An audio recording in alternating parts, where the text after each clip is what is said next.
How to report a video on Vimeo. Hello everyone, welcome to today's tutorial. In this tutorial, I'll show you how you can report a video on Vimeo. So the first step is to log into your Vimeo account, and then the next step is to navigate to the video.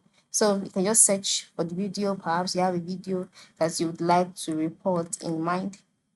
Just search the video by going to the top part of the screen, click on the search option, and then type out the name of the video if you know it, or the category of the video. Now this is just an example. All right, this is just an example. So once you are on the videos page, just go ahead. Once you're on the page, click on the video itself so that you can be taken to the videos page.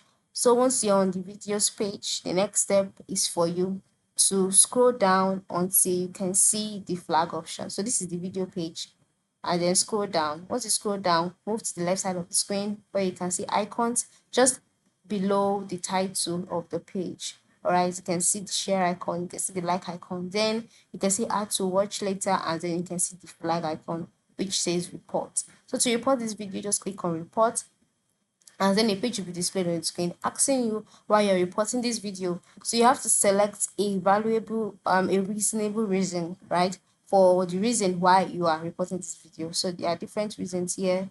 So select the one that the video falls under, then move to the bottom right corner of the screen, and then click on report. And then by the time you click on report, a report will be sent to Vimeo, and they will look into it, and that is it. All right, this is basically how you can report a video on Vimeo. So go try it out. Okay, thank you for watching and have a good day.